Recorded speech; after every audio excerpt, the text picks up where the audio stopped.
안녕하세요. 저는 10개월 된 아이를 키우고 있는 결혼 2년차 30대 중반의 여성입니다.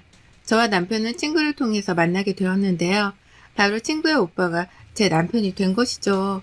친구와 만나던 자리에 우연히 함께 만나게 된 자리에서 지금의 남편과 연애가 시작되었고, 친구 역시 저와 남편의 연애를 크게 반겨주며 응원했답니다. 그렇게 연애를 2년 가까이 하고 결혼을 하게 되면서 진한 우정을 과시하던 저와 친구는 가족이 되었어요. 저는 아가씨와 10년이 넘는 세월 동안 친구로 지냈기 때문에 서로 가족에 대한 부분도 알만큼 알았어요. 그래서 시부모님과도 자연스럽게 오랜 인연이 이어져 왔던 터라 더없이 좋은 결혼 생활이 이어질 거라고 생각했어요.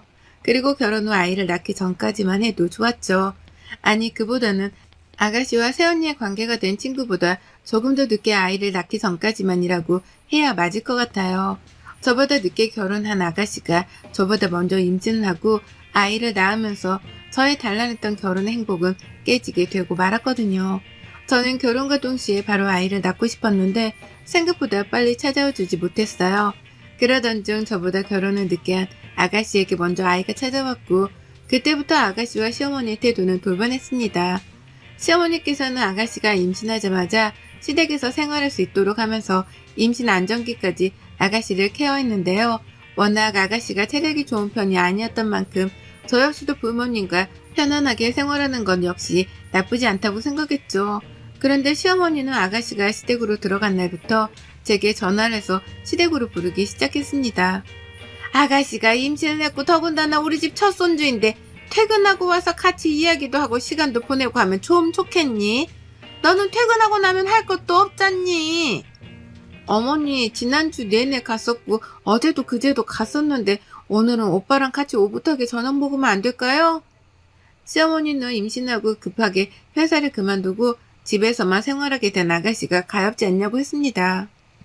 그러면서 제게 그냥 아가씨도 아니고 10년을 넘게 가장 친한 친구로 지냈으면서 야박하게 굴 거냐고 하더군요. 그래서 저는 시댁과 저희 신혼집 거리도 멀고 늦은 시간까지 시댁에 있다 집에 가는 것이 힘들다고 했어요. 다음날 출근에도 영향을 준다고요. 그 말을 들은 시어머니께서는 돈 몇 푼 번다고 이렇게 시댁에 유세 떠는 것 아니라며, 누가 너보고 돈 벌라고 했냐며 애나 가지라니까 얘도 못 가진다며 알겠다고 끊더군요. 그렇잖아도 임신이 생각보다 쉽지 않아 속이 상했던 시기라 남편에게 전화를 걸어 많이 울었습니다. 그 후에도 시댁은 임신한 아가씨의 중심으로 돌아갔습니다. 바쁜 아가씨 남편을 대신해서 수시로 저와 남편에게 먹고 싶은 음식을 배달시키거나 필요한 물품을 요구하곤 했죠. 남편 역시 처음 임신한 동생을 챙겨주는 것을 기분 나빠하지 않았어요.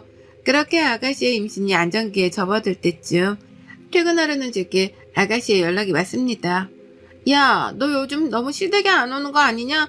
우리 엄마 같은 시어머니 없다? 보니까 전화도 잘 안 하고 아가씨가 임신해서 5개월이 다 되어가는데 뭐 필요한 것 없냐고 묻지도 않고 섭섭하다? 우리 오빠만 불쌍하지. 너 임신했을 때부터 지금까지 주말마다 가고 평일에도 수시로 가서 너 해달라는 거 다 해줬잖아. 지난주부터 회사에서 새로운 프로젝트가 시작되느라고 내가 당분간은 못 간다고도 했고, 그러다 아가씨는 제게 회사 다닌다고 자랑하는 것이냐며 지금 네가 나이가 몇인데 회사만 다니냐고 했습니다. 그러면서 아이 낳을 생각이 없냐고, 산부인과는 가봤냐고, 혹시 불임이 아니냐고 하더군요. 아가씨로 위치가 달라진 친구는 저한테 함부로 말을 하고 저를 자신의 하인으로 생각하는 것 같았어요. 그래서 저는 5개월 가까이 시간 안 따지고 수시로 먹고 싶은 거, 필요한 거 심부름 시켰으면 됐지 않냐고 따졌습니다. 그러자 아가씨는 우리 오빠가 한 거지 그게 네가 한 거냐며, 어느 며느리가 남편 여동생한테 이렇게 할 수 있냐고, 임신해서 힘든데 그 마음도 몰라주냐며 화를 내더군요. 그런 아가씨의 태도가 저는 더욱 어이가 없어 앞으로 늦은 시간에는 연락하지 말고 당분간 시댁에 갈 수 없다고 못을 박았어요. 그리고 정말 감사하게도 얼마 후 저에게도 아이가 와주었어요. 저는 아들의 손주도 내심 기다리셨을 시부모님께서 좋아하실 생각에 남편과 함께 시댁으로 가서 직접 말씀을 드렸어요. 그런데 제 예상과는 반대로 시어머니는 난색을 표했고 아가씨는 눈에 드러나도록 불만스러운 표정을 짓더라고요. 그래서 저는 시어머니께 좋지 않으시냐고, 집에서 당분간 아이들 울음소리, 웃음소리 많이 들려서 시끌벅적 하겠다고 했죠. 아유, 나는 그런 거 정신 사나워서 싫다. 하필이면 왜 지금 애를 임신해서는. 그래서 애정일이 언제냐? 우리 딸이 이월생인데 그럼 8월 달에 낳겠구나. 나는 애 못 봐준다. 어머니는 제 임신했다고 했을 때는 그렇게나 좋아하더니 며느리가 임신했다고 하니까 왜 이렇게 마음에 안 들어해요? 어머니한테 애 봐달라고 할 생각 없었어요. 저의 임신 소식을 듣고도 좋아하지 않는 시어머니의 모습에 많이 실망을 했어요. 그런데 그보다 더 화가 났던 것은 대놓고 저희 아이에 대해 불만을 표현하는 아가씨였어요.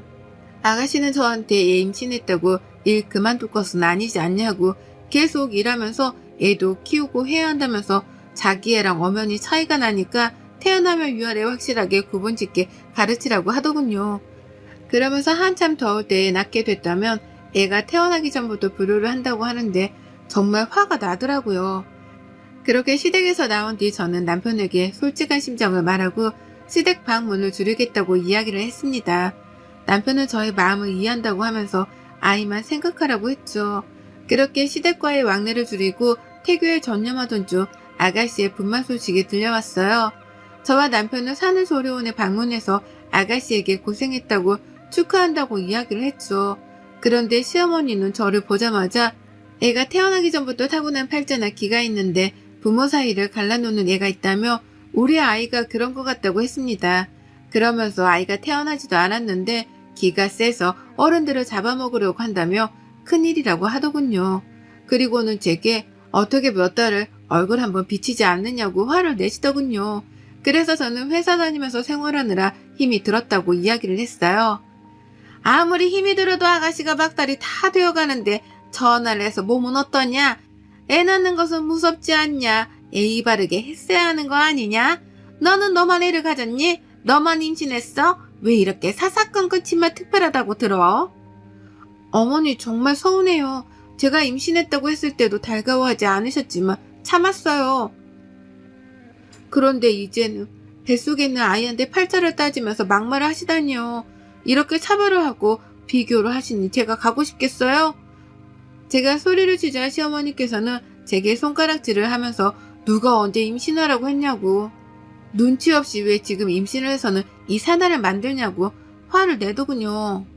그러면서 제게 재수없게 한 집안에 연달아 애를 만든 것도 모자라서 성격까지 버렸다고 했습니다. 그 말을 들은 남편은 시어머니께 왜 이렇게 변했냐며 왜 모든 것을 못마땅히 하냐고 묻더군요. 우리가 임신한 것이 어머니나 동생한테 잘못한 거냐고 화를 냈어요. 그래, 잘못했어. 오빠네 애가 우리 아이 오늘 다 가져갔대.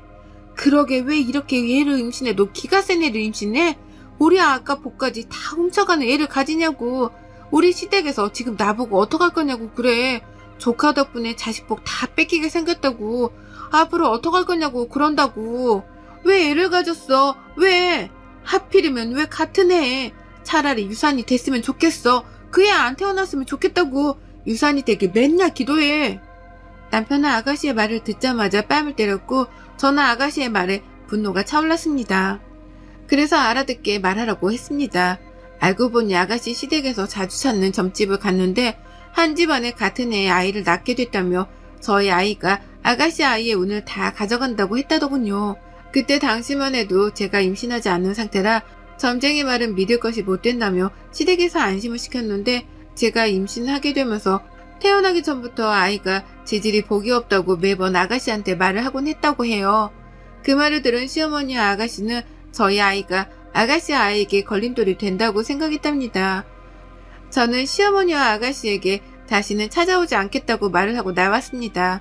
그 후 몇 차례 아가씨로부터 전화가 왔지만 받지 않고 그렇게 저도 곧 분만이 다가왔고 친정 부모님과 남편의 축복 속에 예쁜 아이를 품에 안게 되었습니다. 아이를 낳았지만 시댁에 따로 연락을 드리지 않았어요. 그래서 저는 친정엄마의 도움을 받아 산후조리를 하며 서툴지만 육아에 최선을 다하고 있었어요.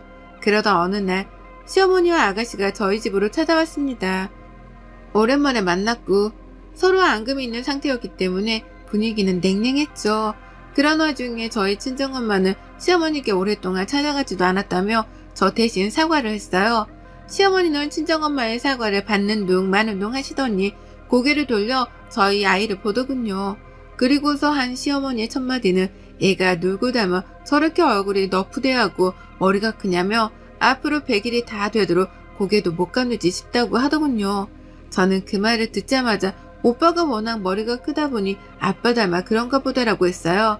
그러자 시어머니는 내가 낳을 때도 그렇고 지금도 그렇고 얼굴이 크단 얘기는 듣다 처음 듣는다며 남편 없을 때 남편은 이렇게 흉보냐고 하더군요. 그 말에 저 역시 지지 않고 아들이 아빠 닮았다는 것이 왜 흉이냐고 큰일 하는 사람들은 얼굴이 다 크지 않냐고 되물었죠. 그런 저와 시어머니를 본 아가씨는 앉아서 제대로 이야기는 하자고 하더군요. 아직 이름 안 지었지? 내가 첫 조카고 하니까 이름 지어왔어. 이 이름으로 해. 아가씨는 자기가 직접 장명소에 가서 이름을 지어왔다며 이름 3개가 쓰여진 종이를 주었습니다. 옆에 있던 시어머니는 이렇게 나이가 같아도 서로 마음 씀씀이가 다르다며 저한테 속이 좁고 꽁하다며 몇 번 볼멘 소리를 했다고 아들하고 연을 끊게 만든다며 말하고는 저를 흘겨보시더군요. 저는 갑작스러운 장명소 이름을 받아들고 기분이 이상했습니다. 그래서 아가씨에게 이 이름들의 뜻을 알 수 있냐고 물었어요. 그러자 아가씨는 오빠한테 아이 이름 한자 보낼 테니까 보고 선택하라면서 특히 2번째 이름이 좋은 것 같다고 하더군요. 그러자 시어머니께서는 저희 아이를 보고는 2번째 이름을 불러대며 얼마나 부르기가 쉽냐고 이 이름이 딱이라며 이름을 부르기 시작했죠. 그런 모습이 의아했던 저는 아무리 그래도 아이 이름의 뜻은 알고 불러야지 무조건 불러주면 되겠냐고 한자를 달라고 했어요. 단호하고 완강한 저의 태도에 마지못해 한자를 알려줬고 저는 한자의 뜻을 찾아보았어요. 이름 3개가 모두 순하고 약하다는 의미의 뜻을 가진 이름이었죠. 저는 순간 산후조리원에서 주고받았던 대화가 떠올라 물었어요. 혹시 이 이름 시댁에서 간다는 점집에서 받아온 이름이에요? 이름 3개가 다 순하다는 뜻, 약하다는 뜻, 흔들린다는 뜻을 가지고 있는 한자네요? 너는 뭘 그렇게 매번 따지고 드니 따지고 들긴. 설마 네 애한테 해로운 이름을 지어왔겠니? 네 아이가 너를 닮아 기가 세단다. 그래서 같은 나이 친척의 길을 다 가져간댄다. 그런 아이는 길을 눌러주는 이름을 가져야 한대. 얘가 얼마나 억세라고 벌써부터 저렇게 몸을 패배 꼬고 난리니. 우리 애는 얼마나 순딩순딩한지 6개월이 넘었는데도 저렇게 몸을 안 꼬는데 무슨 신생아가 이렇게 억세? 사돈어른이 고생했다. 저렇게 기센 애는 좀 눌러주는 이름이 좋아. 나도 그런 거 안 믿는데 돈 나쁘다는 것은 안 하는 게 좋은 거잖아. 이거 30만원짜리 이름이야. 이런 시댁이 어딨냐? 저는 그 자리에서 이름이 적힌 종이를 찢었습니다. 그리고 아가씨한테 던졌죠. 저는 아가씨에게 적어도 네가 얘를 먼저 낳았으니까 좀 늦게 낳은 나를 더 이해하지 않을까 생각했다고 했습니다. 그러면서 네 애가 소중한 만큼 다른 애도 소중하다는 것 알 거라고 생각했다고 착각했다고 이야기를 했죠. 그런 저를 본 시어머니는 어디서 배워먹은 버릇이냐고 어디서 감히 종이를 찢어서 제 시누이한테 집어 던지냐고 화를 내더군요. 저는 그런 시어머니께 소리를 지르며 남편은 어머님 자식 아니냐고 같은 자식인데 같은 손주인데 어쩜 이렇게 다르냐고 화를 냈어요. 시어머니께 바란 것 하나 없고 그저 건강하게 잘 크라는 그 말 한마디면 됐는데 어떻게 할머니가 손주 귀를 누르겠다며 이름을 지어오냐고 그러니 내가 안 돌아버리겠냐고 난리를 쳤죠. 그러자 저희 친정엄마는 저를 말리면서 시어머니와 아가씨에게 그동안 다 알고 있어도 지혜롭게 잘 해결할 거라고 믿고 맡겼는데 정말 너무하신다고 했어요. 이제 갓 태어난 아기한테 귀를 눌러야 한다느니 그런 말도 안 되는 말을 하면서 이상한 이름을 지어와놓고 그런 이름을 불러대는 것이 말이 되냐고 이제 그만 가시라고 했죠. 아가씨는 저한테 이름 이 셋 중에 하나로 반드시 지으라고 하더군요. 그러지 않으면 자기 애한테 갈복이 저희 아이한테 다 가게 된다고 그렇게 남의 인생 빼앗아서 네 애만 잘 됐으면 좋겠냐고 소리를 질렀어요. 저는 그 말을 듣고 세상에서 가장 큰 사람이 될 수 있는 이름으로 아주 멋들어지게 지어서 부를 거라고 했습니다. 한바탕 소동이 일어난 뒤 저는 완전하게 시댁과 인연을 끊기로 마음을 먹었어요. 저희 아이를 눈에 가시로 보고 아이에 대하여 사사건건 시비를 거는 가족들 앞에서 아이를 키우고 싶지 않았어요. 엄마인 제가 아이를 더욱 단단하게 지켜야겠다고 다짐을 했죠. 그리고 남편 역시 시어머니의 아가씨 행동에 분노를 했고 시댁이 절대 아이를 데리고 가지 않겠다고 이야기를 했어요. 그렇게 시간이 지나면서 저와 아이에게 시댁에서는 더욱 악독한 짓을 할 거라고는 저로서는 상상조차 못했죠. 어느덧 아이를 키운 지 1년이 다 되어갔고 돌잔치가 코앞으로 다가왔을 때였어요. 저희 부모님으로부터 자신의 아이가 축하받지 못한 남편의 마음을 오죽할까 싶어 저는 돌잔치 역시 간소하게 하기로 했어요. 시댁 가족들 없이 돌잔치를 하는 만큼 친정 부모님과 친한 지인들만 부르고 가볍게 식사하는 자리로 대체하기로 했어요. 돌잔치날 아이 사진을 찍어주고 와주신 손님들을 응대하고 있는데 멀리서 시어머니와 아가씨의 모습이 보였어요. 저는 순간 너무 당황했고 어떻게 알고 오셨냐고 물었죠. 그러자 아가씨는 친구들한테 돌잔치 한다는 이야기를 들었다며 어떻게 돌잔치를 하는데 부모님을 초대하지 않느냐고 하더군요. 태어나서 제대로 본 적 없던 저희 아이는 시어머니와 아가씨를 낯설어 했어요. 그런 아이를 보고 시어머니께서 누구 닮아 저렇게 낯을 가리고 성깔이 있냐며 저 고집이 센 것이 이름을 그때 제대로 지어주지 않아서라며 얼굴에 욕심이 그득그득 하다고 하더군요. 저는 단호하게 그런 소리를 하실 거면 돌아가시라고 저희 아이 못마땅해 하셔서 초대도 안 한 거라고 이야기를 했어요. 그러자 아가씨는 오래 앉아있을 생각 없다면서 저한테 쇼핑백을 건네주더군요. 아가씨 돌잔치 때에도 저희 부부 역시 가지 않았기에 받지 않겠다고 이야기를 했어요. 그러자 아가씨는 웃으면서 비싼 거 아니라면서 자기 아이도 쓰는 베개인데 정말 푹신하고 좋아서 하나 사봤다고 했어요. 그러면서 사진으로 보니 아이 뒤통수가 눌린 것 같아서 베개를 잘못 쓰는 것 같다는 생각을 했다고요. 저는 쇼핑백에서 베개를 꺼내보았어요. 그리고 고맙다고 말한 뒤 베개를 다시 넣는 순간 베개 안쪽에서 뭔가 딱딱한 것이 느껴졌어요. 베개 다른 쪽 부분은 모두 부드럽고 푹신한데 한쪽만 유난히 딱딱한 뭔가 만져지더군요. 그래서 저는 아가씨에게 베개가 잘못 만들어진 것 같다고 딱딱한 부분이 있다고 교환을 해야 할 것 같다고 이야기를 했어요. 그러자 아가씨는 원래 그런 부분이 있다며 대충 얼버무리더군요. 그 모습이 이상해서 저는 가위를 가지고 아가씨와 시어머니 앞에서 베개를 잘랐습니다. 아니 이런 싸가지 없는 것을 봤나? 선물을 왜 잘라? 이 독한 것 같으니 나쁜 것.